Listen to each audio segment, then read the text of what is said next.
జై శ్రీరామ్. 2022 నుంచి 2025 ఆగస్టు వరకు మొత్తం 18 ప్రెడిక్షన్స్ అనేవి ప్రూవెన్ అయ్యాయి. 2026 ఎండింగ్ లోపల నరేంద్ర మోడీ ఇండియా ప్రైమ్ మినిస్టర్గా రిజైన్ చేయడం జరుగుతుంది.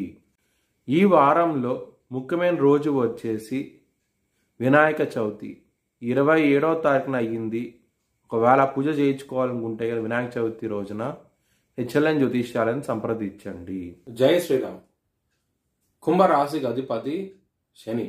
కుంభరాశిలో ధనిష్ట 3-4 పాదాలు, పూర్వాభాద్ర 1, 2, 3 పాదాలు, శతభిషం 4 పాదాలు ఉంటాయి. ఈ నక్షత్రం వాళ్ళందరికీ నేను చెప్పే వార ఫలితాలు వర్తిస్తాయి. ఈ వారంలో లగ్నాధిపతి అయిన శని 2వ స్థానంలో ఉన్నారు మరియు లగ్నం మీద రాహు ఉన్నారు. సూర్యుడి దృష్టి, గురు దృష్టి కూడా లగ్నం మీద ఉన్నది కాబట్టి మీకు ఆరోగ్యపరంగా మాత్రం మంచి డెవలప్మెంట్స్ అంటూ ఉంటాయి. ఆరోగ్యపరంగా ఎక్సలెంట్ గ్రోత్ అంటూ ఉంటుంది. ఎవరైతే ఆరోగ్యపరంగా ఇబ్బంది పడుతున్నారో మీకు ఉపశమనం కలిగే అవకాశం ఉన్నది. ఈ వారంలో చాలా ఆనందంగా ఉంటారు. పేరు దృష్టి అనేది అధికంగా ఉంటాయి. రాహు లగ్నంలో ఉన్నారు కాబట్టి, గురు దృష్టి ఉన్నది కాబట్టి చెడు ఫలితాలంటూ తగ్గిస్తారు గురువు గారు. చాలా చాలా మంచి డెవలప్మెంట్స్ అంటూ ఉంటాయి. మీ కెరియర్ పరంగా కూడా ఎక్సలెంట్ డెవలప్మెంట్స్ అంటూ ఉంటాయి. ఈ వారంలో మాత్రం మీరు కనుక జాబ్ చేంజ్ అవ్వాలనుకుంటే కనుక ఈ వారం అనేది చాలా అనుకూలంగా ఉంటుంది. 7వ స్థానంలో సూర్యుడు, కేతువు, చంద్రుడు ఉన్నారు. ఈ వారాంతంలో చంద్రుడు మళ్ళీ 9వ స్థానానికి వెళ్తారు. సో మ్యారేజ్ పరంగా మాత్రం ఎక్సలెంట్ డెవలప్మెంట్స్ అంటూ ఉంటాయి. మీకు ఎవరైతే వివాహం కోసం ప్రయత్నిస్తున్నారో వివాహం కూడా కుదిరే అవకాశం ఉన్నది. చాలా చాలా మంచిగా ఉండబోతోంది ఈ వారం అనేది. 6వ స్థానంలో శుక్రుడు, బుధుడు ఉన్నారు.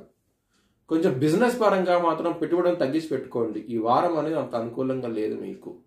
ఆడవాళ్ళతో శత్రుత్వం ఉంటుంది. ఈ వారంలో కొంచెం జాగ్రత్తగా ఉంటూ ఎక్కువ తీసుకోండి.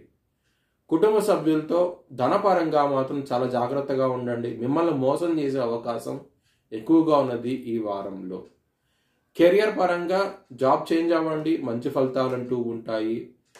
ఉన్న జాబ్లో మాత్రం మీకు కొంచెం ఇబ్బందులు ఉంటాయి. ముఖ్యంగా పాలిటిక్స్ అనే ప్లే అవటం జరుగుతుంది మీ మీద. కొంచెం జాగ్రత్త తీసుకోండి. హనుమాన్ చాలీసా అలాగే దక్షిణామూర్తి స్తోత్రపారాయణం చేయండి. మంచి ఫలితాలు అంటూ ఉంటాయి. కోర్టు కేసు విషయాల్లో మీకు మీ వైపు తీర్పు వచ్చే అవకాశం ఉన్నది.